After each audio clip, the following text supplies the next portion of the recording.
नमस्कार बच्चों, आज हम बात कर रहे हैं काव्य गुण के बारे में।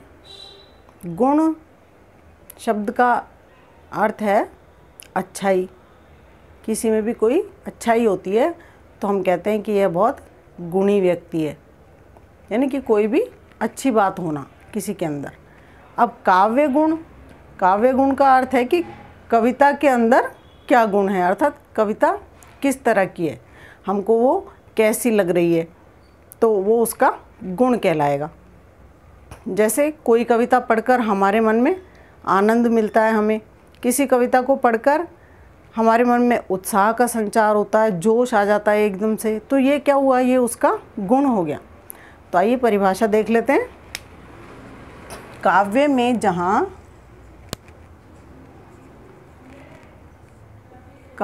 में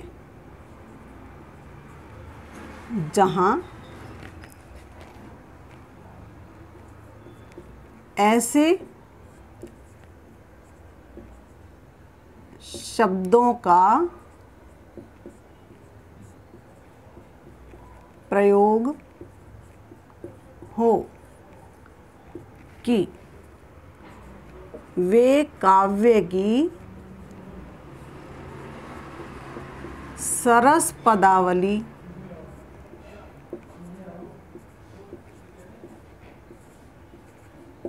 में स्थित होकर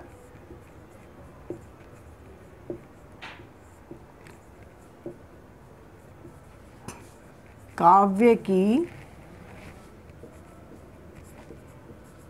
सुंदरता को बढ़ाएं।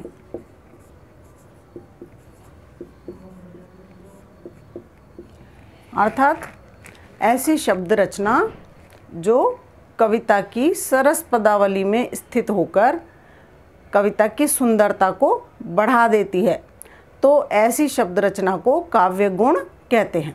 यानी शब्दों की रचना इस प्रकार से की गई हो, ऐसे वर्णों का चुनाव किया गया हो कि वो काव्य की कविता की सुंदरता को बढ़ा रहे हों, तो ऐसी शब्द रचना को ही हम काव्य गुण कहते हैं। अब काव्य गुण के भेद कितने हैं, या अर्थात काव्य गुण कितने प्रकार के होते हैं, तो काव्य गुण 3 प्रकार के होते हैं। पहला है प्रसाद गुण।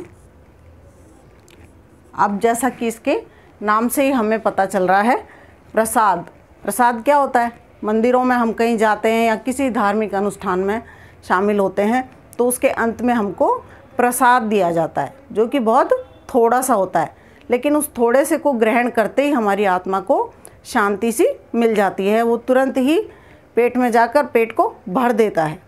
तो ऐसी रचना जिसको हम पढ़ते ही हमारे हृदय में उसका अर्थ ग्रहण हो जाए, तो ऐसी रचना को प्रसाद गुण युक्त रचना कहा जाता है। यानी कि हमने पढ़ा और पढ़ते ही हृदयंगम हो गया, अर्थ हमारे समझ में आ गया। अर्थ आसान भी होता है, आसानी से समझ में आता है, परंतु उसकी गंभीरता भी होती है। तो ऐसी रचना प्रसाद गुण वाली रचना कहलाती है। परिभाषा लिख लीजिए। जिस रचना को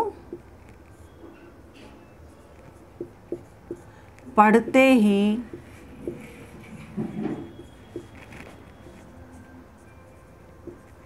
हृदय में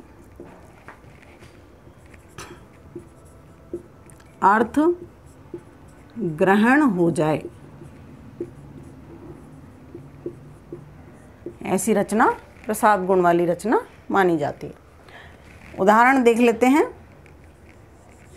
जैसे आप एक प्रार्थना करते होंगे अपने विद्यालयों में, दया कर दान भक्ति का हमें परमात्मा देना।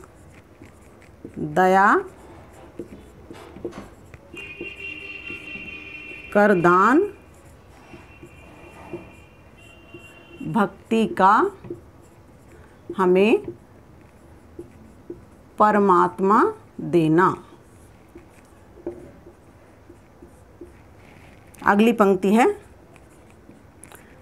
दया करना हमारी आत्मा में शुद्धता देना।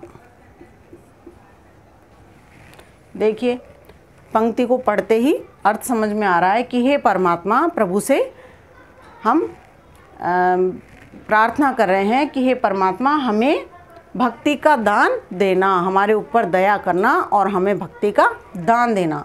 अगली पंक्ति में कहते हैं कि हमारी आत्मा में शुद्धता देना। तो अर्थ गहरा है परंतु पढ़ते ही समझ में आ रहा है, ग्रहण हो रहा है, हृदयंगम हो रहा है। अतः यहाँ पर प्रसाद गुण है।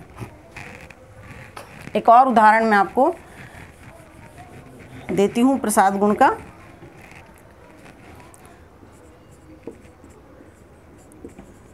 हे प्रभु आनंद दाता, ज्ञान हमको दीजिए।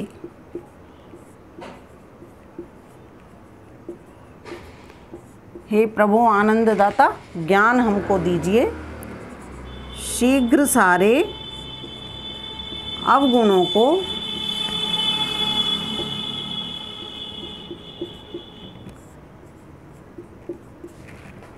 दूर हमसे कीजिए।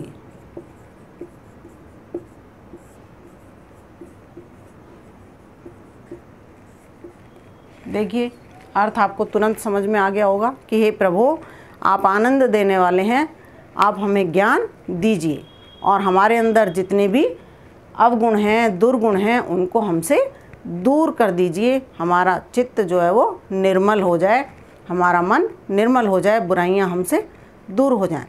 तो देखा हमने कि प्रसाद गुण जो है वो पढ़ते ही रचना हमें समझ में आ जाती है, अर्थ ग्रहण हो जाता है। ऐसी रचना को प्रसाद गुण वाली रचना कहते हैं। आशा करती हूँ आपको समझ में आया होगा। धन्यवाद।